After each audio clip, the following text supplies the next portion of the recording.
소우쿨 극장의 소리내어 읽거나 눈을 감고 듣기 코너입니다. 오늘 들려드릴 이야기는 신동훈 교수가 엮은 세계민담 전집 한국편의 며느리 딸 삼기라는 제목으로 실려 있습니다. 외동아들이었던 신랑이 요절하자 홀씨아버지를 모시고 청산과부로 평생을 살아갈 운명에 처한 여인이 새롭게 인생을 개척해 나가는 이야기입니다. 구독과 좋아요 부탁드립니다. 좋은 글로 보답하겠습니다. 그러면 시작하겠습니다. 옛날 어떤 마을에 박생원이라는 나이든 선비가 살고 있었다. 평생 서책을 손에서 놓은 적이 없지만 관운이 따르지 않아서인지 벼슬은 하지 못하였다. 고상한 인품이었지만 다른 한편 아둔한 사람이라 할 줄 아는 일이라고는 글 읽는 것뿐이라 집안 형편이 말이 아니었다. 아내가 삭바느질해서 겨우 살림을 꾸려갔는데 그 아내가 시름시름 앓다가 세상을 떠나니 하늘이 무너진 듯 살아갈 길이 막막했다. 그래도 인심을 잃지 않아서인지 친구와 이웃 사람들이 도움을 줘서 나물죽으로 남아 연명할 수 있었다. 그에게는 3대 독자 외아들이 하나 있었다.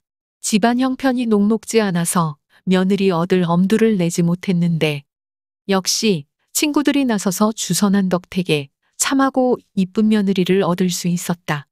젊은 여인이 들어오자 집안에 화기가 돌았다.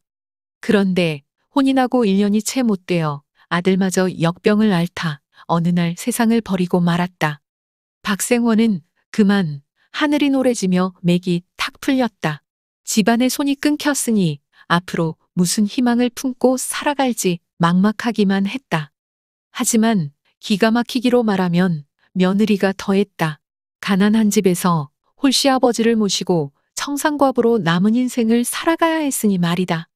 속마음이야 어떠했든 홀로 된 며느리는 단단히 효부 노릇을 하기 시작했다. 바느질품, 빨래품, 방화품 등을 쉴 새 없이 팔아서 홀씨아버지를 극진히 봉양했다.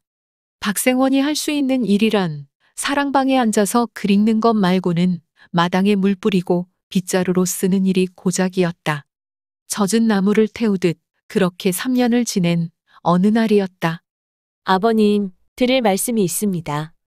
며느리가 말을 꺼내는데 말투가 영 심상치 않았다. 그래, 무슨 얘긴지 말해봐라. 아버님, 우리 이 동네를 떠났으면 합니다. 박생원은 갑자기 머리가 하얘졌다. 이 아이가 간도 크게 무슨 말을 하는 것인가. 당황한 나머지 말을 더듬거렸다. 이 동네를 떠나. 그러면 어디로? 평생 이렇게 살 수만은 없지 않습니까? 달리 살 길을 찾아봐야지요. 어디 간들 여기보다야 못하겠습니까?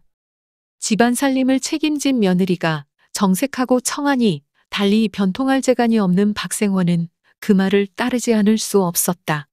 결국 두 사람은 집안 살림을 정리해서 길을 떠나게 되었다. 워낙 가난한 살림이라 짐이라고는 달랑 보퉁이 2개뿐이었다. 마을을 떠나 험준한 고개 꼭대기에 이르렀다. 잠깐 쉬면서 숨을 돌리는데 며느리가 말했다. 아버님, 쪽진 머리를 좀 풀게 해주세요. 갑자기 머리는 왜? 시아버지와 며느리 단둘이 길을 다니면 사람들이 이상하게 여길 테니 부녀가 함께 다니는 것으로 꾸미는 게 낫지 않겠습니까? 내 말을 듣고 보니 그것도 그렇구나. 며느리는 쪽진 머리를 풀어서 따내렸다. 아직 젊은 여인이었던지라 누가 봐도 영락없는 처녀였다. 두 사람은 다시 길을 떠났다. 고개를 넘고 강을 건너 여러 날 만에 낯선 고을에 들어선 두 사람은 어느 주막을 찾아 들어갔다. 한양으로 과거를 보러 가는 선비들이 을에 묵어가는 집이었다. 며느리가 나서서 물었다. 주인 아주머니, 여기 묵어갈 방이 있습니까? 이걸 어쩌나. 과거 보러 가는 손님이 워낙 많아서 방이 없구먼요.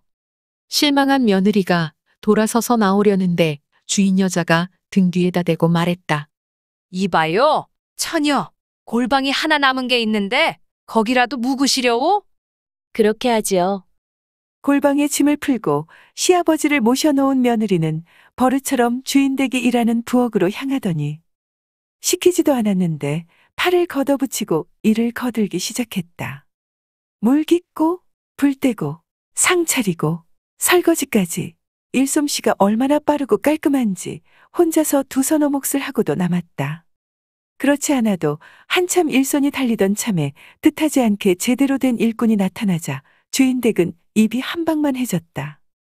아이고, 처녀가 어쩌면 이렇게 솜씨 있게 일을 잘한담. 그러면서 며느리더러 말했다. 골방이 좁아서 둘이 자기 힘들 테니 나랑 함께 자세나. 그래서 한 방에 들었는데 며느리가 이번에는 윗목에 바느질거리를 그냥 지나치지 않았다. 바늘을 찾아들고서 바느질을 시작하는데 3년 동안 바느질로 살림을 꾸려온 터이고 보니 그 솜씨가 또한 보통이 넘었다. 그 모습을 보자 주인 안악의 입이 저절로 귀미까지 찢어졌다. 아이고, 세상에 이런 찰진 처녀가 다 있네 그려. 밥 짓고 바느질하는 일만이 아니었다.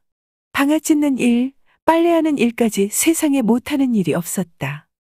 며느리가 손을 한번 대자 일주일 묵었던 빨랫감이 반나절 만에 해결되었다. 일이 이쯤 되자 객주집 주인 안악이 안달이 나서 붙잡기 시작했다.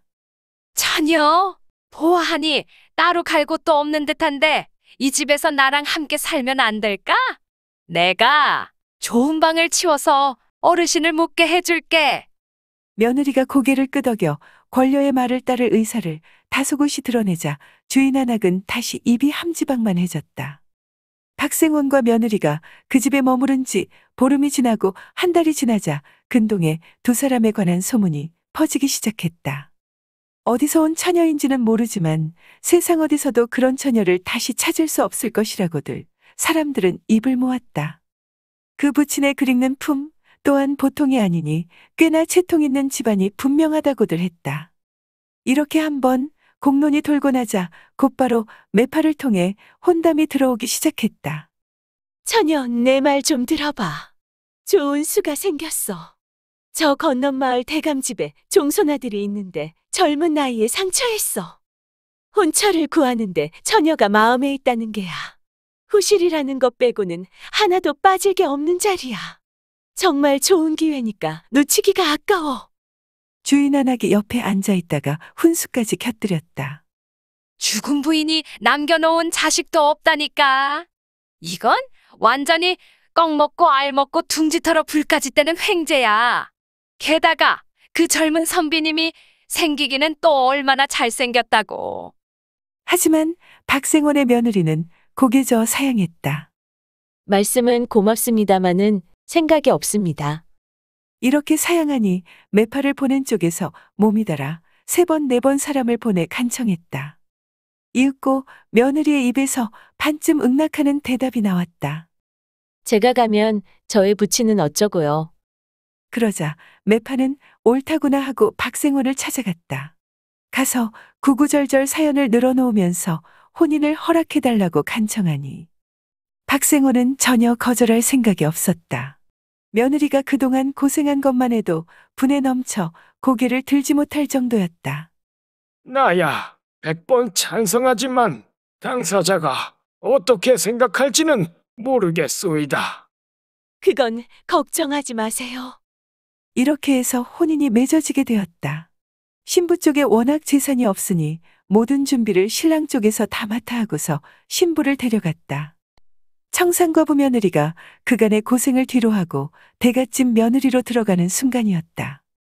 혼인이 이루어지자 신랑 집에서는 사돈을 객주집에 둘 수 없다면서 근처에 아담한 집 한 채를 장만해서 박생원을 거처하게 했다. 사돈댁에서 교유하면서 박생원과 지내보니 그 학식과 인품이 웬만한 선비 못지않았다. 신랑 집에서는 그런 분을 어찌 그냥 두겠느냐고 이리저리 주선해서 능참봉직을 하나 챙겨주었다. 그래서 박생원은 뜻하지 않게 비록 미관말직이라고는 하나 평생을 원했지만 얻지는 못했던 관직에 오르게 되었다. 벼슬을 사니 살림이 점점 불었다.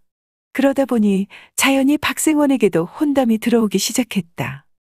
매파가 뻔질나게 드나든 끝에 이웃마을 가난한 양반의 혼기를 놓친 딸이 박생원의 후처로 낙착되었다. 젊은 새 아내를 맞이한 박생원은 이후 아들, 딸 낳고서 유복하게 잘 살다가 세상을 떠났다고 한다. 죽을 때까지 며느리의 친아버지 행세를 했음은 물론이다. 대갓집 안주인으로 들어간 박생원의 며느리는 집안 대소사를 훌륭히 챙기고 자식들을 낳아 잘 길러서 하나들도 빠짐없이 비록 아들에 따라 지위에 높고 낮음은 달랐지만 올곧은 선비의 삶을 살게 했다. 들어주셔서 고맙습니다. 용어 설명에 올리겠습니다. 생원은 조선시대에 속과인 생원과에 합격한 사람을 지칭합니다. 예전에 나이 많은 선비를 대접하여 이르던 말이기도 했습니다. 효부는 시부모를 잘 섬기는 며느리를 말합니다. 함박은 벌어진 입이 매우 크다는 말입니다. 함지박에서 나온 말입니다. 함지박은 통나무의 속을 파서 큰 바가지같이 만든 그릇입니다. 찰지는 차지다라는 말입니다. 성질이 야무지고 까다로우며 빈틈이 없는 사람을 말하기도 합니다. 근동은 가까운 이웃 동네입니다. 후실은 후처입니다. 매파는 혼인을 중매하는 할멈을 말합니다. 능참봉은 조선시대에 능을 관리하는 일을 맡아보던 종구품 벼슬입니다. 참고 문헌 및 자료 출처 설명에 올리겠습니다. 신동은 교수가 엮은 세계민담 전집 한국편에 있는 이야기 며느리 딸 삼기가 모본입니다. 신동원 교수가 지은 조선의학생활사를 참고했습니다. 국립중앙박물관, 국립민속박물관, 한국민속대백과사전 그리고 한국학중앙연구원의 기사와 사진도 빌렸습니다. 그리고 간송미술관의 그림 한 점, 또 대구 양령시 영남대로 벽화도 빌렸습니다. 권재현 기자의 주간동화 기사, 드라마 녹두꽃 황진사는 과거급제자가 아니다를 참고했습니다. 다음 카페에서 오비의 능참봉도 참고했습니다. 또 2019년 우정사업본부 발행 우표도 빌렸습니다.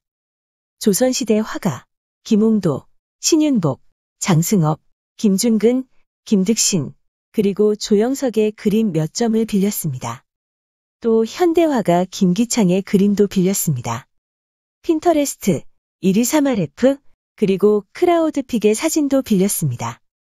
소쿨 극장은 일주일에 3번, 매주 화요일, 토요일 그리고 일요일 오전 10시에 이야기를 올립니다. 안녕히 계셔요. 고맙습니다.